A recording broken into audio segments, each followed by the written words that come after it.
but I'm going to just kind of go through kind of the general story, the arc of the book for you all tonight, and happy to take questions at the end for anyone who has them. I don't know if most of you are familiar with the Hall Mills murder case or not, but Blood and Ink, my book, it kind of frames the story in a way that none of the other major works about this this crime do. And this is a wild roaring 20s murder mystery, but the book's also about the creation of American tabloid culture, and really the way that that intersected with the Hall Mills case in a very significant way. So I'm going to start by setting the scene for everyone here. So let's go back to September 16th, 1922. It's a Saturday morning, and that was when two bodies were discovered beneath this crabapple tree that you see here. This is right outside of New Brunswick, New Jersey, basically right over the county line into Somerset County. So this would be now Franklin Township. And what two young people who were out for a walk on a notorious lover's lane found were two people that looked like they were sleeping, but were in fact corpses that had been very intricately posed. What you see here, this is actually this is like a reenactment. These are not actually the actual victims, but it's a pretty faithful representation of not only how they were dressed, but how they were positioned. And you can see that someone took great care to arrange the bodies in this way, down to putting this Panama hat over the male victim's face. And they're putting their clothing in a very, very neat and orderly fashion. You could see that the woman had a scarf around her neck. In fact, beneath that scarf, her neck was severed nearly nearly completely. She was nearly decapitated. That was how deep this cut was, and there was a gash full of maggots. She had been shot 3 times in the face. He'd been shot once. And between the bodies, there was, around the bodies, there was kind of various affects. Near this man's foot, there was a calling card which identified who he was, which I'll get to in a moment. And between the bodies, there was a stack of papers, which turned out to be love letters. So clearly, we're starting to see some sensational elements that are going to make this a really explosive case for the media. So these are our victims. So it turns out the dead man is Reverend Edward W. Hall. He is the minister of St. John the Evangelist, Episcopal Church in New Brunswick, New Jersey.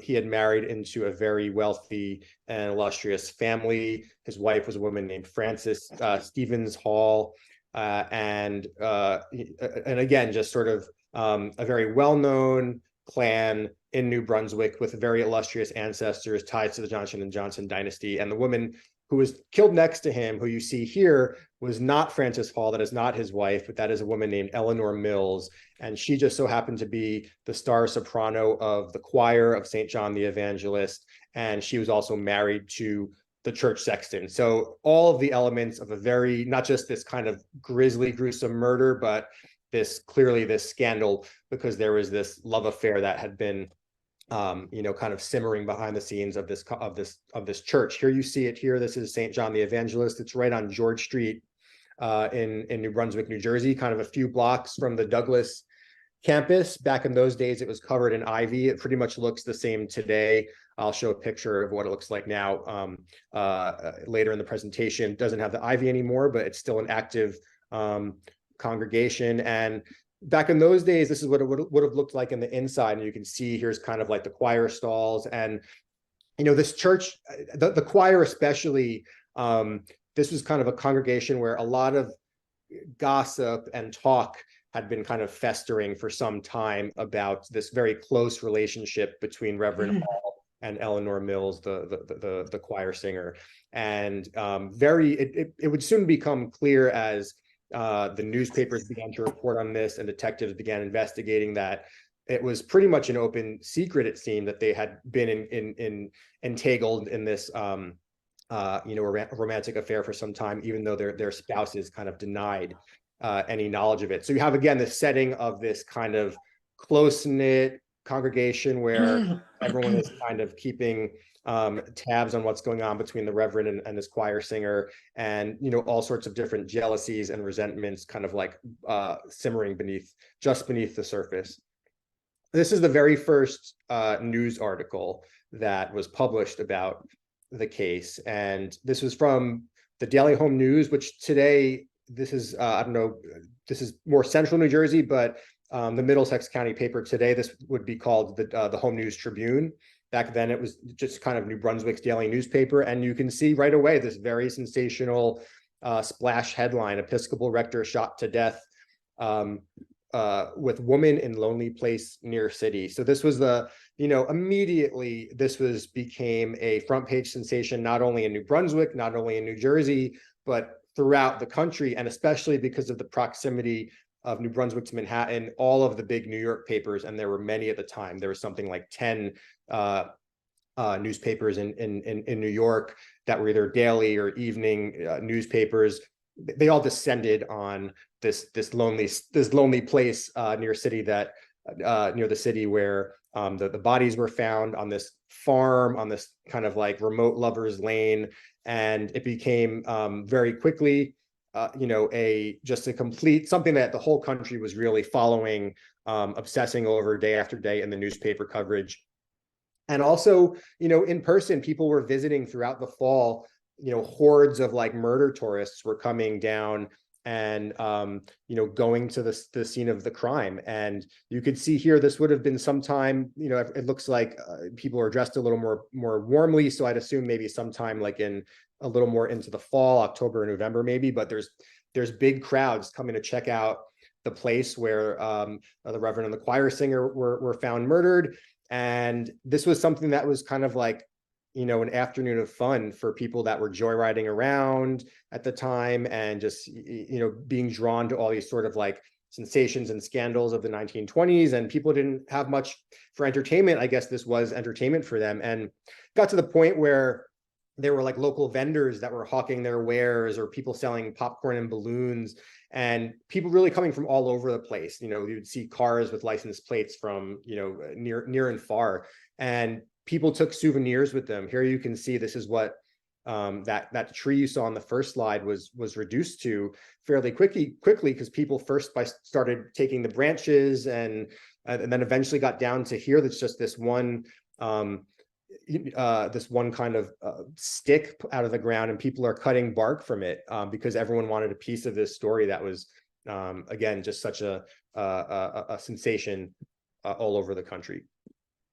So I want to go through the main characters and maybe tell a little bit more about the story through them. This is Eleanor Mills. She came from a large immigrant German family. I think she was one of like 11 or 12 siblings. Grew up in a working class household in a cramped quarters with the whole family living together. She was fluent in English and German. She, aspired to more in life than the lot that she ended up with. She, got married at a very young age, and that was because she had clearly become pregnant with this older man she had been dating, who became her husband. They married, I believe, in December of 1900. I'm gonna get the date wrong, so I'm just gonna say that they got married, and 7 months later had their first child. So clearly it was like a shotgun wedding. And this woman, who was did kind of have these dreams to make something of herself, instead has to drop out of high school and essentially becomes a working class homemaker in New Brunswick, and is kind of immediately just resigned to this sort of more hard Scrabble life. But she did have a beautiful voice. Again, she was kind of the star soprano in the choir, and she loved her children. Her marriage ultimately did not prove to be a very satisfying one. This is her husband. This is Jim Mills. He was, I believe, maybe something like 10 years older than her. He was kind of like portrayed as a sad sack of a guy. He, unlike his wife, who did love reading, she read a lot of like romance novels, and she loved the idea of, she fantasized about traveling the world and seeing faraway places and things like that. He was kind of more just content to this life of of hard work and toil. Aside from his gig at the church as the church sexton, that was kind of his side hustle. He also worked full time as a janitor at a local elementary school across the street, and pretty much tried to support his family on the like something like $40 a week or whatever that he made from these two jobs. So they're living kind of hand to mouth. They live in a dingy little 4-room apartment with their two children, and money is always a source of tension. There's it wasn't like a violent marriage, but it wasn't a happy one, and they argued. And especially as Eleanor became closer and spent more and more time with Reverend Hall, ostensibly because she was a devoted member of the church, she was very involved and in the choir and whatnot. There was some friction that started to boil up because he felt like she should be spending more time at home with the family. This was their daughter, Charlotte Mills. She's a great character in this story. She was, I think, about 16 at the time of the murders. She represented this kind of like new femininity that was, coming in after the Victorian age in the 1920s. She called herself a flapper, even though she didn't have a lot of money. She tried to look the part. She tried to dress kind of in the new fashions of the day. She was very spunky, and like her mother, she really did kind of have these ambitions to make something of herself. And she became a very popular character with the newspapers because she gave these really provocative quotes, and she was very bold, and she was like pursuing justice for her mother. She really wanted to find her mother's killer, and at one point she wrote a letter to the governor of New Jersey, demanding that he kind of intervene in the case and help them find the killer. And she also kind of began to cast suspicion on who she thought did it. So she became someone that the newspapers, really kind of gravitated to, along with a number of other very eccentric characters from this story. And she was very close to her mother. They weren't so far apart in age that she thought of her mother almost more of like a sister, and someone that she confided in as a friend or a sister. And she was very devastated by her death.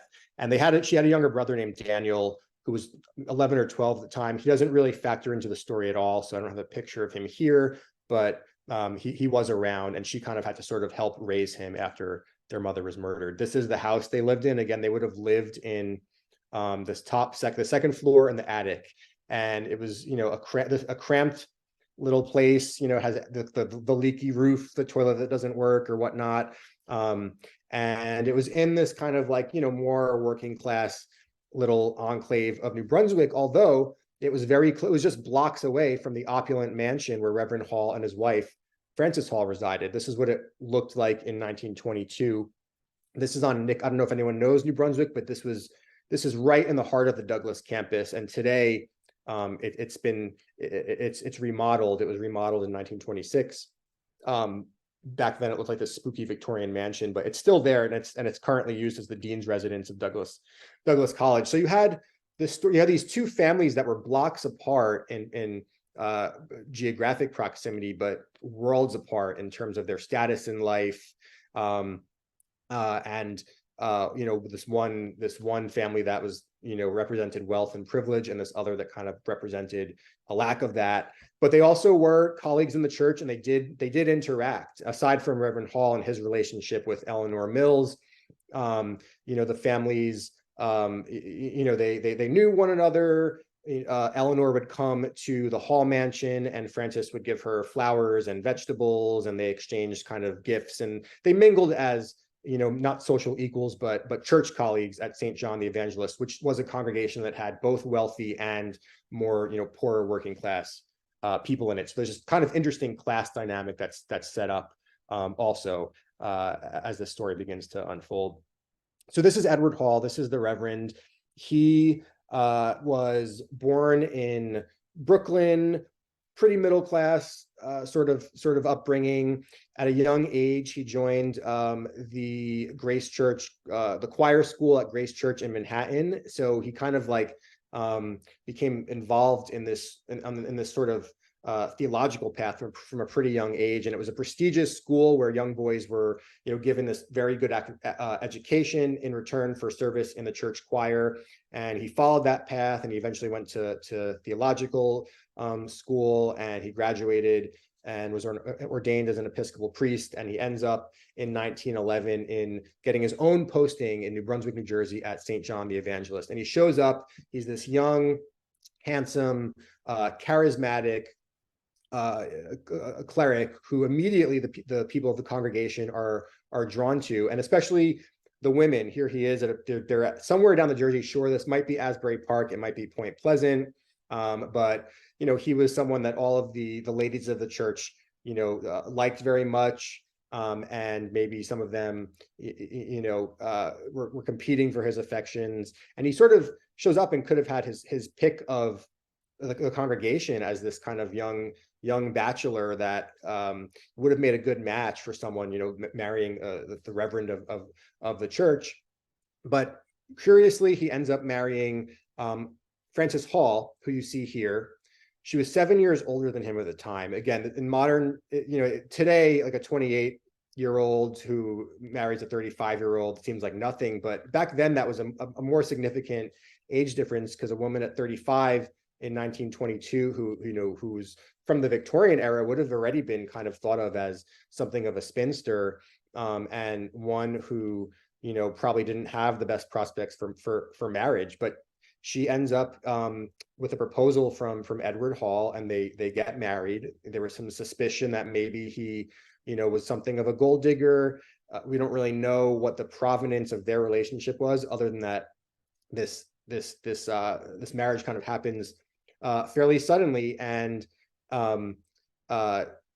she was definitely someone that gave him a step up in terms of his own status, and he moves into the mansion, and he becomes not just the esteemed reverend of the local Episcopal church, but he's now married to a very wealthy heiress who has ancestors who are go back to Revolutionary times. She had a very esteemed great grandfather who fought in the Revolutionary War and corresponded with founding fathers like Thomas Jefferson and James Madison. And on her other side, on her mother's side, she came from this line of these sort of wealthy industrialists who made their fortune on a wallpaper company that leased their headquarters to Johnson and Johnson. And she had some cousins who had married into the Johnson and Johnson family. So very much like a society woman.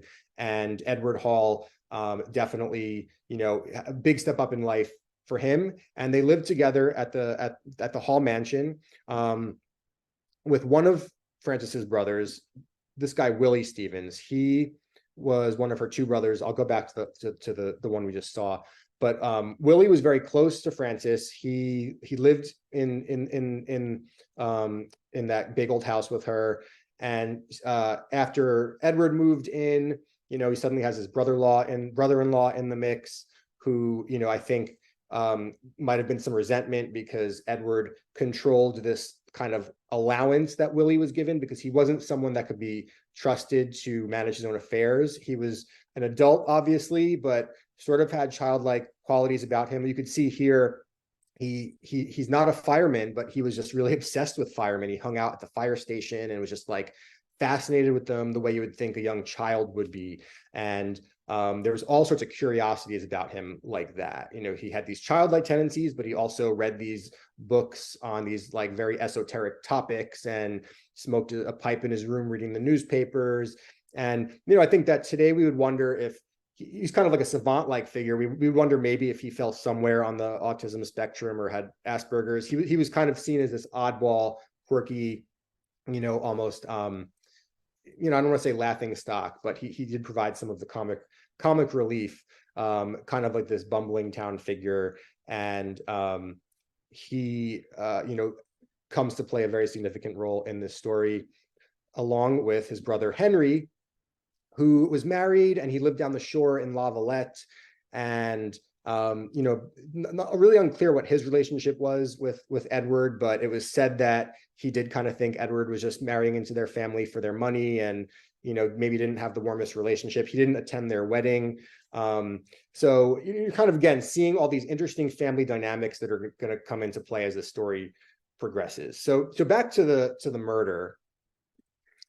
Jim Mills is kind of ruled, that's the cuckolded husband of Eleanor Mills, is kind of ruled out as a suspect early on. He had a pretty decent alibi. there's some suspicion early on there. People are looking, the police are looking at Frances and her two brothers as also obvious suspects, but they kind of have their own stories that seem to check out. And for a while, the investigators kind of are just bumbling along with no real leads and nothing to show in terms of progress in this, again, this massive media spectacle of a case that everyone from the newspapers to the local population to the governor of New Jersey really want to see brought to a resolution. They want someone arrested. And miraculously, out of nowhere, in October of 1922, this kind of mystery witness comes forward. You see her here. Her name is Jane Gibson, and she lived on a farm that was kind of adjacent to the farm where the Lover's Lane was, where the bodies were found. And she comes forward and claims to have been out that night on riding her mule in search of a corn thief. And she doesn't find any corn thief, but she ends up kind of hearing a commotion out in the fields. And she claims that she heard a gunshot, a woman scream, 3 more gunshots, and she claims she heard a woman scream out, "Oh, Henry." And as you just met, Henry Stevens was one of Frances's brothers, so that's suspicious right there.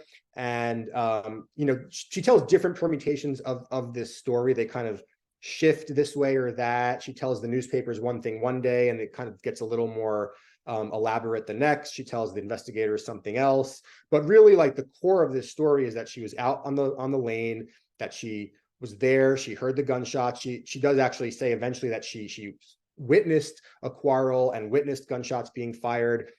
She identifies a woman that looked like Frances Hall. She identifies seeing a man that looked like at least one of the brothers. And the investigators, the authorities in Somerset County, they go with her story because it's really the best they had.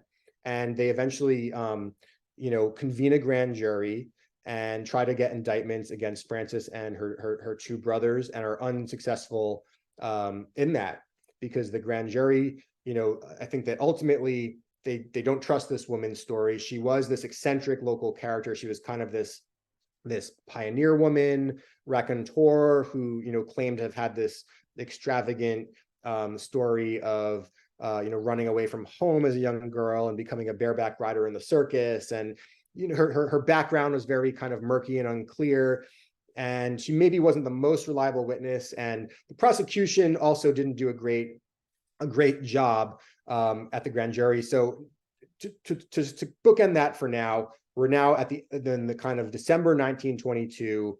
This case kind of recedes from the headlines after there are no indictments, and we are kind of left to wonder if anything will come of it going forward. So the other thing that's happening around this time, you see here, this is the New York Daily News. So amongst the papers that were covering this, from the New York Times to the local paper in New Brunswick, there was the Daily News, and this was America's first tabloid newspaper. So by tabloid, I mean it's in this kind of more magazine-like format, and crucially, it is characterized by the use of photography. So they have all these huge photos on the front page and throughout the paper that really make the news entertaining and captivating in a way that has never been done before. Even like the more down market newspapers of the day, like the Hearst or Pulitzer papers, they would have been these front pages that were in a broadsheet format that was mostly text. They didn't have these, humongous, just kind of like really witty, purple sort of headlines. And they weren't like making, personalities out of these papers were basically making stars out of the characters from this case. And it was this really captivating new form of media that caught on very quickly, because the Daily News very quickly became the biggest newspaper in America within a few years after it was founded in 1919. And they covered the Hall Mills story in a way that no one else did. And the editor of the Daily News was this guy named Phil Payne, and he's a significant character in the book. He grew up mostly in Perth Amboy, New Jersey, worked at local newspapers there, but kind of made his way up in the New York newspaper world, and eventually gets this job at the Daily News, and he becomes the editor of there literally like a week before the Hall Mills story breaks. So he is someone that is chasing, like, he wants to get bigger circulation for his boss, and he loves sensational murder story. That's like what tabloid newspapers were made for. So when this case kind of goes away, he is not really content to let it lie. He kind of working alongside with the blessing of the prosecution, because they ostensibly still needed to try to solve this too. They go back and take a crack at Jim Mills, the husband of the slain choir singer, and think maybe he did it. And he goes so far as to stage this fake seance in which they try to like get Jim Mills into they try to scare him into confessing to murdering his wife, essentially. And it's a really great example of this kind of early tabloid stunt journalism. And it was a really like elaborate, it's a great scene in the book. It's this elaborate plot. They literally have the prosecutor and the detectives and Phil Payne hiding behind a thick velvet curtain, and the reporter of one of his in the apartment of one of his female reporters in New York City, who's posing as a medium. And I mean, it's just like, you can't make this stuff up. And it shows the lengths to which the tabloid press was really trying to intervene in this case. Needless to say, the seance doesn't work. And the case, it really kind of like, it does kind of just fizzle out for several years. But in the meantime, there's other tabloid newspapers springing up in New York, because the Daily News is so successful that William Randolph Hearst, the most powerful publisher in America, he decides he needs to start a tabloid newspaper, and he starts one called the New York Daily Mirror in 1924, and a third tabloid quickly comes along called the New York Evening Graphic. And the Evening Graphic, when it debuts in 1924, it also tried to break the Hall Mills case back open, and it had this plan that it was going to try to find a new angle in the case, a new piece of information, and it was going to put this story on the front page of its very first launch issue. And that ends up also not working out. But you can see that these tabloid newspapers, they're still very attuned to this kind of dormant newspaper sensation from a few years ago. Finally, crucially, in 1925, Phil Payne gets fired from the Daily News. He immediately gets scooped up by William Randolph Hearst to edit the New York Daily Mirror. And one of his first big assignments that he decides to embark on is he sends one of his best reporters back down to New Brunswick, and they do this like cloak and dagger investigation, kind of reprobing the Hall Mills case, and finding new leads and new bits of evidence. And they do come up with enough kind of new pieces of intrigue to convince the state of New Jersey to reopen this case. And that is exactly what happens. It's another picture of Phil Payne. And now we're up to July 1926. What you see on the left, this is the issue of the Daily Mirror from July 16th, 1926, that exploded this case wide open in an even bigger way than before. Again, they kind of found some new pieces of evidence. We don't know how dubious they were, but they were compelling enough that it convinced the authorities to take a second look at this. And again, just to show how kind of outrageous the tabloids were, you could see the Daily Mirror doing these very provocative illustrations. You see Frances Hall being portrayed leaning over the dead bodies of her husband and his mistress, kind of in the way that the pig woman in one of her stories portrayed it. Just really like sensational stuff. And when this case comes back, it comes back even bigger than before. And really, in 1922, this was a sensation. Now in 1926, this is even more of a sensation. The evidence that the Daily Mirror has uncovered, it points to Frances and her brothers. They are, again, sort of the accused perpetrators of this crime. And this time they do get indictments at a grand jury, and a new prosecutor is able to bring this case to trial. And here you see some of the evidence. One piece of evidence that the Daily Mirror uncovered was they found the business card I had mentioned in one of those earlier slides that was placed near the Reverend's foot. You can see it here. It says Reverend Edward W. Hall. And the card was always a key kind of detail in the case, because it's what a reporter found that first identified the body. But it kind of went missing for a few years. The Daily Mirror managed to track it down with some fingerprint expert, and they had experts that were willing to testify that fingerprints on the card were a match to the fingerprints of Willie Stevens, the oddball brother of Frances Hall. So this is like one of the key pieces of evidence they found. They also had testimony from a guy who was an estranged husband of a maid from the Hall household, who claims that she had been paid off to keep quiet about this murder that had been committed. So again, none of this is like rock solid, but between this and once again the testimony of the pig woman, it's enough to for the prosecution to bring this to trial. You could see here, this is Jim Mills and Charlotte Mills. They were really like aligned with this crusade. You could see them here holding a copy of the Daily Mirror.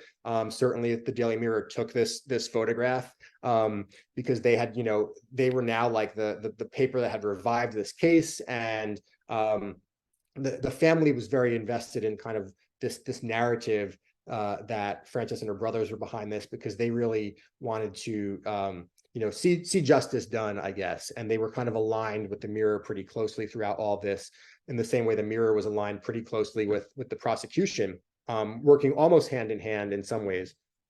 Here's a clip I want to play, because when this does go to trial in November of 1926, it is, what we would call a trial of the century. It is like, the O.J. Simpson of the 1920s.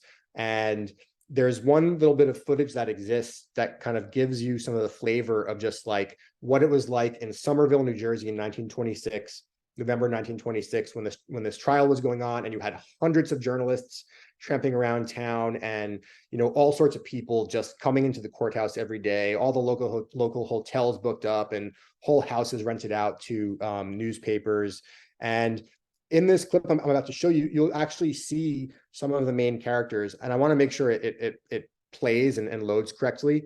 But let's play this, and you will see actually Frances Hall, you will see the pig woman, and you'll just get a feel for what it was, what it was like, kind of like the circus coming to town. You could get most of the sensational news from radio too.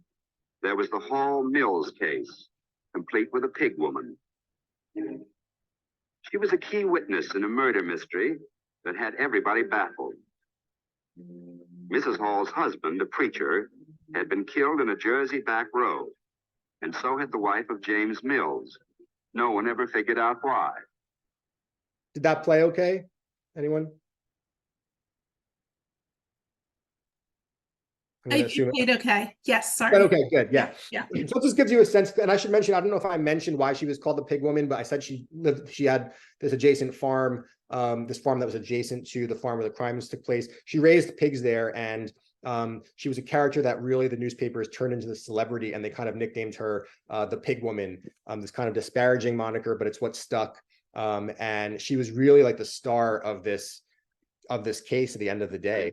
And all the evidence that the Mirror found, that was good stuff, I guess. But really, again, the prosecution, they kind of put most of their eggs in this basket of the pig woman. And by 1926, she was ill, and she'd actually collapsed on the first day of the trial in the courthouse, and was taken to a hospital in Jersey City, and was like on her deathbed. She had a blood infection. It appeared that she was suffering from cancer. It was unclear whether she was even going to survive, let alone be able to testify. But the prosecution was really pushing for her to get into court, for the jury to hear her story about what she witnessed out on the lane that fateful night. And she agreed. She wanted to go and testify, and she was transported by ambulance from Jersey City to Somerville in this kind of like hours-long procession, because they're moving very slowly, and cars traveled more slowly to begin with back then. And all along the way, it was almost like a parade. Like, people kind of knew the pig woman was coming by, and people were cheering her on, and there was cars of police and reporters and journalists and photographers trailing her. It's really dramatic entrance, and she's wheeled into the courtroom on this hospital bed, and testifies with a nurse and doctor beside her, and tells her story of that night. And it's really like the kind of the highlight, aside from the actual testimony of Frances Hall and her brothers, this was really like the star. This is the star witness, the star of the trial. And it was really her story that the prosecution was most hinging their case on. But again, the defense, they kind of dug into Jane Gibson's past, and they kind of found all these inconsistencies in her life story, and they pointed out all the ways her account of the murder night had changed, and they really were able to undermine her credibility. And in the end, the jury just kind of discounted her, and I don't think anyone believed that she was credible enough to base a conviction on. There were a couple of jury members who were convinced by the fingerprint evidence. The trial had also these fingerprint experts, testifying in all this arcane language about ridge characteristics, and still kind of like a nascent forensic field. But there were two people who kind of thought it was compelling enough to convict, but ultimately they were kind of swayed in the other direction, and they came back with a not guilty verdict for Frances and her brothers, Willie and Henry Stevens. And again, the story could have ended there, but there was, years later, decades later, another twist where, and I'm not going to really get into it here because I want to leave you some things for the book. I don't want to spoil everything, but this is a really great twist. In 1969, I'll just say that another witness comes forward with some very compelling and pertinent information about the murders, and there's a third investigation. The New Brunswick police actually reopened the case and assigned a detective to go and kind of probe this guy's story and try to corroborate it if he can. And it's kind of this great, final twist to the mystery that I will leave for you to read about if you decide to read the book. How am I on time? Okay, so we're pretty good. I want to just cruise through these last few slides quickly. This is some of the physical evidence from the case that anyone could actually go see this today. This is in a display case at the Somerset County Courthouse. Someone recently confirmed for me that it's still there. I took this photo in 2019 when I was in the thick of my research, but this is the Panama hat I mentioned earlier that was placed over the Reverend's face. Some of the clothing they were wearing. This is the choir singer's shoes, apparently a love letter. So this is something that you can go and get really close to some of the physical artifacts from this case. There's a lot more that exists at the Somerset County Prosecutor's Office still that's not available to the public, but that I was able to access and actually hold in my hands. The eyeglasses that you see here that the Reverend was murdered in, the stockings of Eleanor Mills that she was wearing that night. These are the pig woman's keys. This is the pig woman's day calendar, which was a key piece of evidence. It was really, completely chilling and fascinating and everything you can imagine to hold some of these physical artifacts from the case. And it was really like the closest I could get to these characters that I had been, invested so much time and research in. So that was these are some really fruitful finds for me. And this is the church. This is St. John the Evangelist. This was just taken in May 2022. It's still a very good, nice looking church. A really great theater group in New Brunswick called Thinkery in Verse actually staged an immersive play about the Hall Mills case at the church. You were able to kind of see this acted out in the actual place where a lot of the intrigue had unfolded. So that anyone who's interested, I think you could visit St. John the Evangelist, and a way that you can kind of put yourself in one of the places that was very important to one of the physical places that was very important to the story. And this is what the Hall Mansion looks like today. As I mentioned, this was remodeled actually in 1925. So like right before this case came back to life, Frances Hall had undertaken this top to bottom modern renovation of her home. And this, like I said, now this is the home of the Dean of Douglas Residential College. I was able to go inside and spend some time there. It's pretty, historically intact aside from maybe some more modern furniture. But, I kind of spent some time just like being in a space where these characters lived, where, being in the house where, if you were Frances Hall and you see this door here at the end of the hallway, you'd get a knock from detectives some nights or members of the press. And, it was important to just kind of put myself in as many of the physical locations that were relevant to the story as possible. And this is not open to the public, but you can go see, if you're familiar with Rutgers and you go to the Douglas campus, a number of the facilities of Douglas campus are these old homes that belong to members of Frances's family, like her cousins, the Carpenter family. If you just walk around and look at some of these old homes, they were all, places that Frances would have been, because her cousins lived there. And it was really kind of like Frances's family. It was almost like the Kennedys, the Kennedy compound or of New Brunswick, or something like the Boston Brahmins, or whatnot. So for those of you who are interested in this stuff, you might just go take a walk around the Douglas campus and look at some of these buildings. That's really all I have. I'd love to take questions if anyone has them. You could follow me on Instagram. And also I would encourage, you can subscribe to my newsletter, where I put out, I not only put out kind of bonus content from Blood and Ink, but I also interview other narrative history and historical true crime authors, some really big ones too, like David Grann, for instance, or Lisa Belkin. And it's a place, it's a newsletter where you can keep up to date with my work, but also if you're interested in narrative history, historical true crime, it's something I think you'll get some good content out of. And with that, I will, open it up to questions if anyone has them, comments, and I'm happy to stick around as long as people will have me. Okay, if anybody has any questions, feel free to unmute if you're muted. Jennifer Miller, or librarian who organized this presentation this evening, does recommend getting the newsletter. I signed up for it myself.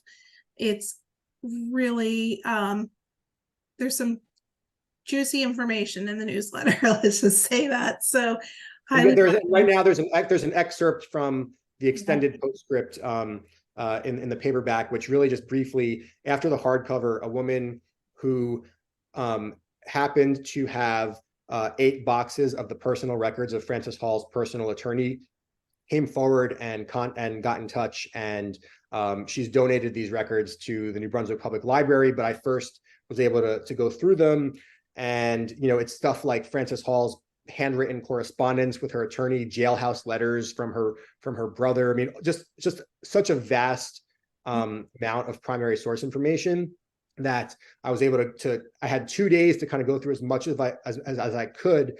And I put together an additional postscript to the book, which is in the paperback, that kind of tells the story of how these records came to be and also what I found in them. So it's a kind of a juicy little bonus material. And there's a little excerpt from that in the newsletter if you want to go just kind of get a teaser. Joe, James has a question. He wants to know why the book is called Blood and Ink. Why was that title chosen? That's a mundane answer. My literary agent just came up with the but the blood is the murder, the ink is the newspapers. This is a braided narrative, where it's following the story of this wild jazz age murder mystery, but it's also a story about the press and the creation of the tabloid press in New York City and the way those two stories intersect and collide. So I think they wanted a title that would reflect both of those arcs, and she came up with Blood and Ink. It has a great ring to it. Clearly the publisher agreed, my book editor agreed, because they didn't change it. So that's sometimes how book titles get made by agents who are looking at things from a sales perspective of what people are going to want to buy. So, but I love the title. I as soon as she said it, I was like, great, sounds good to me. Yeah. Okay. I have a question for myself. There's so many great characters in the book, and do you have a favorite character? Yes. So my favorite character is Phil Payne, who I didn't get into as much today, because I find that these talks, especially in New Jersey, people are more interested in the murder story. But he's a really significant character in the book, and he's someone who he comes into very direct conflict with Frances Hall, who's the other, I think, most major character in the book. And he's someone that I just related to. I mean, I liked that there's just things about him. He was mischievous, he was funny, but I just related to him too as someone who also grew up in New Jersey and like started working for small newspapers, and then finds themselves kind of working their way up in the New York media world.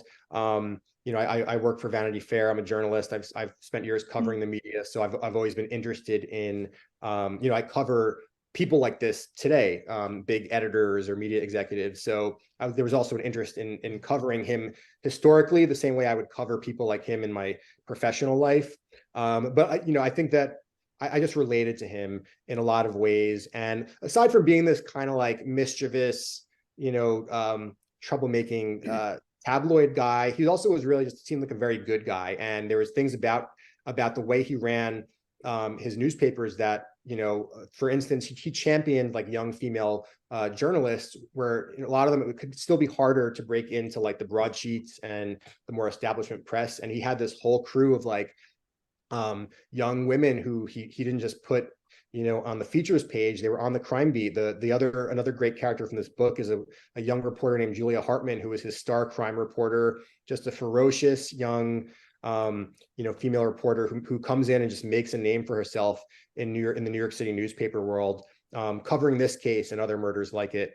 So he was a good guy. He wanted to serve his country in World War I, and he couldn't get sent to war because he had really bad hearing and he had bad eyesight. So instead, he joined the Knights of Columbus news service and volunteered, went to France and went to the front lines, volunteering as essentially a war correspondent for America. So there's just a lot of things about him where I think he was both fun and impish and mischievous, but also very good natured and just someone that I could really relate to on a personal level. And he has a very a teaser is that he has a very spectacular end in this book that deviates from the main story, but is really something. And I don't want to give it away here, but he has a really remarkable end to his story. That's great to know. I did like his story and how he promoted the female journalists. Yeah. That was especially for that era, that was very interesting. And the book, so the spectacular conclusion that I'm alluding to. I assume, but I'll let others who haven't read the book find out for themselves what happened to Phil Payne. Yeah. And again, if you have not read the book, we do have it in our collection. We also have it in e-format. And we're getting the new paperback edition coming soon. Does anybody else have any other questions? Because I have another question. Okay. During your research, is this your first sensational murder case that you've covered? And is there anything that truly surprised you in your research during it? This is the first murder case I've covered, either for in my life. I've never covered murder cases for I've never done magazine stories about them, or reporting on them in the modern day, in a modern day sense. And it's also my first book, so this was my first book, my first murder case, and it did involve a very voluminous level of research and being able to get nail down details like dialogue and the ways characters moved and stuff. And you get that from reading these old depositions and witness statements. And when you say was there anything that surprised me, the thing that surprised me was that those records actually turned up during the course of my research. So I mentioned going to the Somerset County Prosecutor's Office and looking through that physical evidence. What I had really gone to them looking for was where were like the detective interviews with the suspects and the witnesses, and where was all that sort of stuff that would have shown how the investigation was carrying out sort of like in real time. And the only other thing I had at that point was newspaper archives, which are useful, but they're not as reliable. And the evidence unit supervisor said, I'll look for you, but I'm pretty sure that stuff, if we ever had it, it's probably been destroyed, blah, blah, blah. So it turns out in the winter of 2019, completely miraculously, an archivist from the New Brunswick Public Library had gone to some guy's house because he said, I'm cleaning out my basement. My wife just died. He's an old guy, like in his early 90s. Would you like to take a look and see what we have? So she goes, and nothing really of like value that's obvious. There's a lot of like old like china and things like that, stuff they just didn't want. But then she sees this lone box in a corner, and she's like wonders what's in that. And she goes and she finds these old record, these old, like, I mean, it was literally what I was looking for. It turns out that this guy had the original witness statements and depositions from 1922 and from 1926 when the case was reopened, and also a complete transcript of the 1922 grand jury proceedings. So this was like the treasure I was looking for, and it's what had the most, firsthand witness accounts and recollections of, for instance, the people who found the bodies, the first interview with Frances Hall about her alibi. I mean, it was just such a trove, and I had resigned to myself to doing this book without any of that, and just kind of like, Rutgers has some really good stuff. They have like the love letters there, which are really great and were really important. What's on for? Developing the characters of Edward and Eleanor, and they have things like autopsy reports and stuff. But these records that turned up at the New Brunswick, thanks to the New Brunswick Public Library, were so key, and I didn't expect it, and I don't think the book would have really come together without them. And even more surprising were these new records that I mentioned that have come out, because they're like the most voluminous and the most intimate records that exist on this case, because it's literally like Frances Hall, not only in her own words, but in her own handwriting, communicating with her attorney. So I mean, I think those were kind of like just my surprises were more in the research and what turns up, what exists in places that you would least expect it, and how that can kind of come to light decades and decades, a century after the fact. It is just I was really fortunate that both of these discoveries happened as I was doing this book. Oh wow, that's great. And I guess to be able to see those artifacts must make it even more real. Yeah, absolutely. Yeah. Okay. Now I have one more question. So sorry, I'm monopolizing. Please, anybody butt in if you have questions. So use the term murder tours, which I love.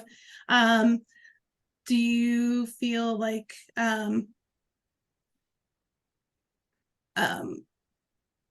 that's almost like what am I trying to say? Like like social media today, like people just like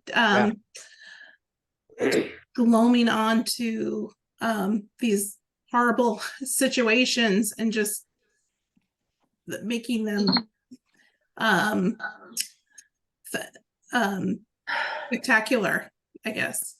Absolutely. And I don't want to cut you off, but I will, like, you bring up a really good point, because it's kind of the equivalent today of like, if you think of the murders, the Idaho murders, the 4 college students, it's like that. There's this whole army of people on social media that are mining. They're trying to solve the thing that's different today is they're trying to solve the case based on what's online, and they're looking at people's, people live online now, and they're examining their actual lived activity, in a way that wasn't possible back then. Back then it was like you had to drive out to the place the bodies are found and maybe get a piece of the tree. But I think it's a similar like morbid fascination with this sort of stuff. And I think the modern equivalent, is in some ways, more dangerous, in some ways, more able to actually maybe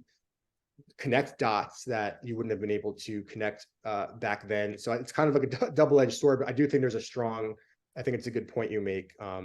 It is a strong analogy. And I think, there was something about the 1920s as an era that I think just like, it was this time after the war, after the Spanish flu, that there was suddenly this rush of just opulence and frivolity, and also crime, and just, I mean, there was just so many scandals and murders. I think that the Hall Mills case was probably the biggest. Prohibition was going on at the time. Prohibition's going on, that's leading to this whole trickle down where it's actually creating more crime. There's crooked political bosses who actually come into this story a little bit, because the authorities in New Jersey that Phil Payne brings the case to, they're actually like the power brokers of the Hudson County New Jersey Democratic political machine, and Phil Payne lived in Hudson County, so he had close proximity to them. So, but nonetheless, I think that it was an era where people were drawn to this kind of like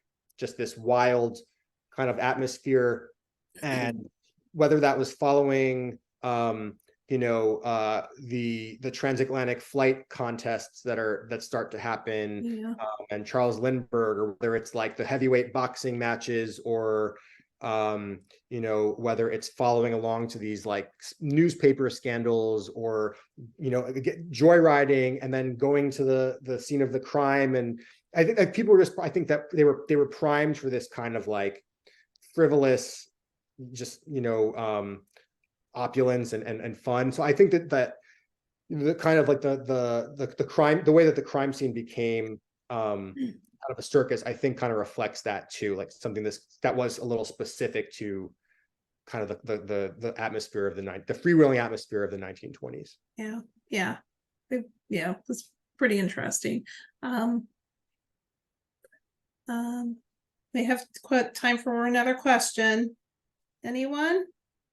Because I can ask another. I just want to say thank you, Joe. This was so fascinating. The story is just incredible, and I just wondered if you've found, or do you think you'll find another project that will immerse you in the same way?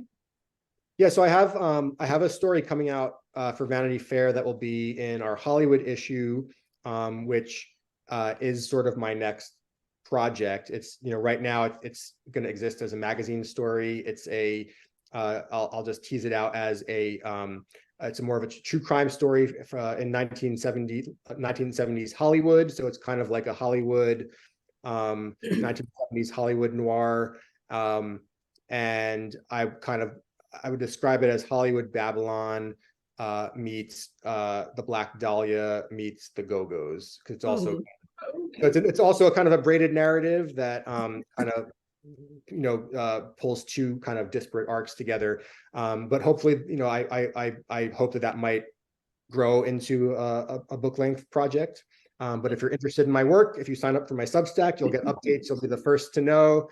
But that is a story that I have done a level of research over the past year that is kind of on par with how I researched this book, which included going out to Los Angeles and digging through ancient court records, and also visiting crime scenes and physical places that were relevant to the story. So stay tuned. It sounds like it's got a lot of potential. Yeah. We will be sure to look for that. Thank you. Thank you. Anybody else? Any funny questions? No? Joe, this has been a very fascinating, the whole subject is fascinating. The book is amazing. And thank you so much for your presentation. And we're going to be looking for that new article coming out in Vanity Fair. Again, everyone, this presentation is recorded, and we'll post it on our YouTube page. And if you have any other questions, feel free to reach out to us at the Adult Services Desk. We can help you out. That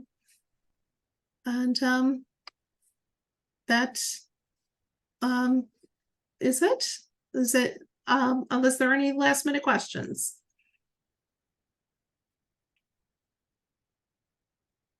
No?